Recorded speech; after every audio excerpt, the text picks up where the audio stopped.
Bonjour à tous, bienvenue sur le plateau de 6 minutes chrono, l'émission quotidienne de la rédaction de Lyon Capitale. Aujourd'hui, on va parler de Corsi-Kite.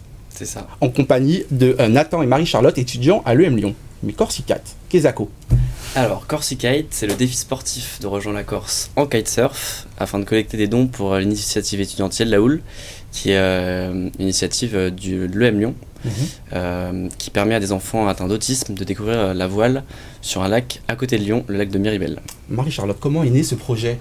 Alors ce projet, il est né il y a maintenant une petite dizaine d'années au club voile, donc à l'EM Lyon, et c'est un projet qui se passe d'année en année entre élèves du club voile. Et donc du coup, cette initiative, on essaye de la développer, et cette cagnotte qu'on a mis en place à côté du projet nous permettra de développer des nouveaux projets pour cette initiative. Oui, parce qu'à la base, Nathan, vous êtes passionné de kitesurf, c'est ça? C'est ça. On est trois à effectuer la traversée. Donc il y a Benjamin, Baptiste et moi-même, qui sommes trois amis passionnés de kitesurf. Mais ça vient d'où ça? Parce qu'à Lyon, on n'a pas l'habitude. À Lyon, on n'a pas l'habitude, et d'autant plus que moi je viens de Versailles, Benjamin vient de Castres, donc il n'y a pas la mer, mais ça vient de mes grands-parents qui viennent de Vendée. J'ai un oncle qui fait du kitesurf, et Benjamin, son père fait de la voile, de la planche à voile. Donc un projet, forcément, il faut trouver des fonds C'est pour ça. le financer. Comment ça marche, Marie-Charlotte? Alors les fonds, du coup, ça a été beaucoup de démarchage. Nathan peut vous en parler. Eh bien, lui donne la parole, Nathan. Nathan, comment vous avez trouvé les fonds? Eh ben, on a pas mal démarché, ça nous a pris pas mal de temps, mais bon, avec LinkedIn, maintenant, c'est plus facile. On a des partenaires, des entreprises? On a des partenaires, ouais, RMS Recouvrement et Studs, qui nous accompagnent sur le projet.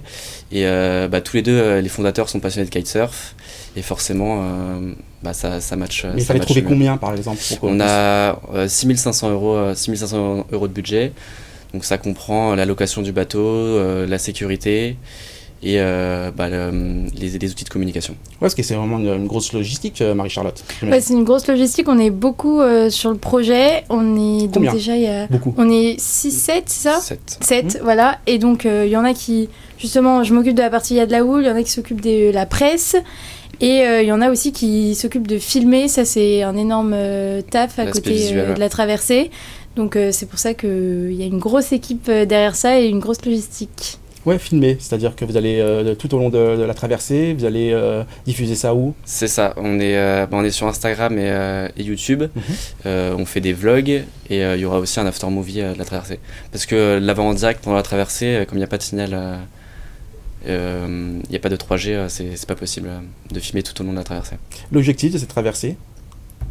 Un objectif en termes de temps ou En termes de temps, j'imagine, parce que vous êtes quand même passionné, mais j'imagine aussi compétiteur. C'est ça. Mais l'objectif principal, c'est qu'on y arrive tous les trois à finir la traversée. Il y a l'impondérable des conditions météo, donc le temps, donc on espère que ça ira. Et on aimerait bien le faire en 8 heures, parce qu'il y a 180 km. Quand même. Il y a de la houle. Marie-Charlotte, c'est votre spécialité, on va dire, entre guillemets. Expliquez-nous.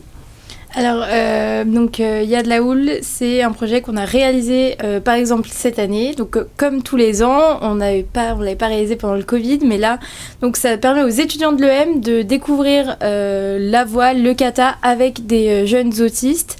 Nous, au Club Voile, c'est surtout de promouvoir l'inclusion par le sport, la notion de handicap.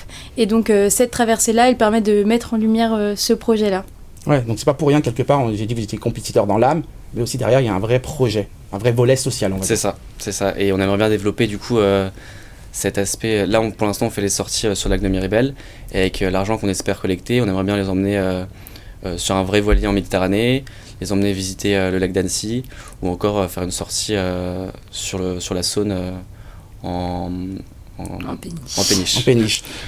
Comment ça se passe avec eux, justement? Est-ce que vous voyez une évolution? Ils sont vraiment contents? Est-ce qu'il y a vraiment, encore une fois, concrètement, ça se matérialise comment? En fait, l'idée, c'est qu'on prenne les mêmes étudiants avec les mêmes enfants pour avoir un lien entre l'étudiant et le jeune.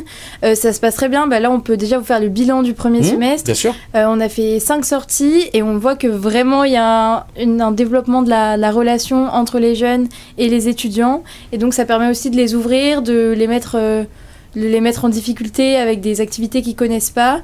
Et nous, ça nous permet aussi de nous ouvrir à eux et de découvrir le handicap à travers une activité qu'on aime. On n'a pas parlé de la date de la traversée. Est-ce que vous pouvez la donner? Alors ça va dépendre du vent, parce qu'on part en fonction des conditions. Et là, du coup, on s'est donné la fenêtre météo d'octobre. Donc là, dès la fin de semaine, on est prêt à partir. Et on n'a pas parlé aussi de la préparation, même si vous l'avez dit, vous avez un peu navigué sur le lac de Miribel, c'est ça? Non, c'est les sorties catamaran sur le lac de Miribel. Comment on se prépare? Comment, c'est quoi? Il y a même de l'exercice physique? Comment on prépare cette traversée? La difficulté, ça a été qu'on a dû apprendre le foil, qui est une sous-discipline du kitesurf. Donc en gros, pour ceux qui ne connaissent pas, c'est un espèce de petit avion qui nous fait voler au-dessus de l'eau. Et donc on a dû apprendre ça sur 6 mois. On est parti s'entraîner au Maroc pour aller chercher du vent. Et là, c'est beaucoup de préparation physique, de la muscu, aller courir. Parce qu'il faut tenir 8 heures. Quoi. Il faut tenir 8 heures, effectivement, c'est sportif. C'est un sacré défi. Allez, pour finir, on peut vous retrouver donc sur Instagram, Instagram et YouTube, sur Corsikites, le nom est simple. Sur LinkedIn. Et sur LinkedIn. Et sur LinkedIn. Bon, on vous souhaite une belle traversée. Merci en tout cas. Merci à vous d'avoir accepté l'invitation. Merci à vous de nous avoir suivis. Bien évidemment, comme chaque semaine, vous pourrez retrouver cette émission et toutes les autres sur votre site préféré, www.lyoncapital.fr.